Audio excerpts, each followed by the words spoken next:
নমস্কার দর্শক বন্ধু, আমি শ্রী মহাকাল আবারও চলে এসেছি আপনাদের সামনে নতুন একটি ভিডিও নিয়ে। এই ভিডিওর মাধ্যমে আজকের আমি আলোচনা করব বশীকরণ সম্পর্কে। তো আমার চ্যানেলে যদি নতুন হয়ে থাকেন অবশ্যই চ্যানেলটিকে সাবস্ক্রাইব করে রাখবেন এবং পাশে থাকা বেল আইকনে ক্লিক করবেন। তো বন্ধুরা, অবশ্যই আমার ভিডিওটি মন দিয়ে শুনবেন। টোটকা অথবা টিপস এগুলি কিন্তু যদি আপনি স্ক্রিপ্ট করে যান, এর মধ্যে যদি কোনো কথা বাদ গিয়ে থাকে সেটি কিন্তু আপনার এই ক্রিয়া করতে সমস্যা হতে পারে। তাই অবশ্যই মনোযোগ সহকারে পুরো ভিডিওটি দেখবেন। তো আজকের আমার টপিক বশীকরণ।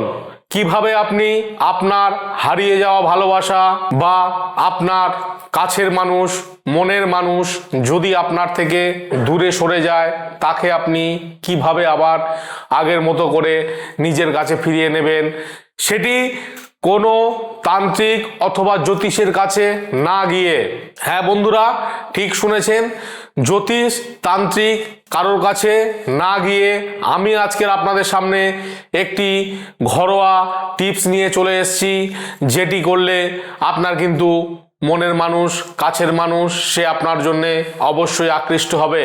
আপনি যাকে দেখছেন, যার সঙ্গে কথা বলছেন, কিন্তু সে আপনাকে কোনো রকমভাবে গুরুত্ব দিচ্ছে না। সম্পর্কের দূরত্ব, ভুল বোঝাবুঝি বা আপনাদের কথার প্রভাব আস্তে আস্তে কমে যাচ্ছে। আজ আমি বলবো তারাতন্ত্র অনুযায়ী এমন কিছু আধ্যাত্মিক টিপস যেগুলি কথার মাধুর্য, আকর্ষণ ও ব্যক্তিগত প্রভাব বাড়াতে সাহায্য করবে। তারা মা হলেন বাকশক্তি, বুদ্ধি ও প্রভাবের দেবী। তারাতন্ত্রে জোর করে কাউকে বশ করার কথা নয়, বরং নিজের ভেতরের শক্তি জাগিয়ে তোলাই আসল উদ্দেশ্য। আপনাকে সাধনা করতে হবে, সেই সাধনার মাধ্যমে আপনার ভালোবাসার মানুষ আপনার কাছে ফিরে আসবে এবং এই সাধনাটি করতে হবে যে কোনো শুক্রবার অথবা অমাবস্যা বা পূর্ণিমার দিন। এটি আপনি করবেন রাত 11টা থেকে 12:30-এর মধ্যে। আপনাকে কোনো নির্জন স্থানে বা নীরব জায়গায় আপনাকে এই ক্রিয়াটি করতে হবে। ক্রিয়াটি করার আগে ভালো করে স্নান করে পরিষ্কার পরিচ্ছন্ন হয়ে ক্রিয়াটি করতে হবে। যখনই আপনি এই ক্রিয়াটি করবেন, আপনার সামনে একটা তারা মায়ের ছবি নেবেন এবং সেই তারা মায়ের ছবির সামনে একটি প্রদীপ জ্বালাবেন, কিছু ধূপ দেবেন, সেই সঙ্গে কিছু সাদা ফুল এবং নীল ফুল আপনাকে নিতে হবে এবং এই ক্রিয়াটি করতে হবে পূর্ব দিক অথবা উত্তর দিকে মুখ করে। এই ক্রিয়াটি যখন করবেন এই মন্ত্রটি অবশ্যই করে আপনাকে জপ করতে হবে। মন্ত্রটি কি? ওং হ্লিং শ্রীং হুং ফট স্বাহা। এটি আপনাকে যখন জপ করতে হবে তখন আপনার চোখ বন্ধ করে রাখতে হবে এবং 5 বার গভীর শ্বাস নিতে হবে।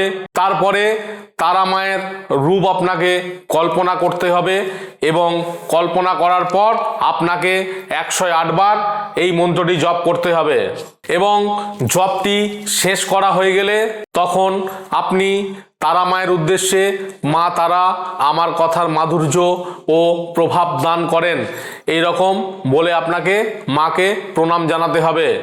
এবারে যে ব্যক্তিকে আপনি ভালোবাসেন সেই ব্যক্তির নাম আপনাকে মনে মনে 21 বার জপ করতে হবে।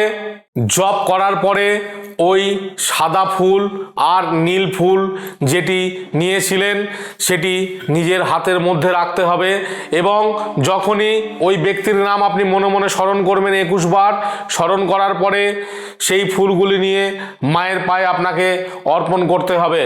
তবে মনে রাখবেন, এই ক্রিয়াটি যখন করবেন আপনাকে কিছু জিনিস এড়িয়ে চলতে হবে।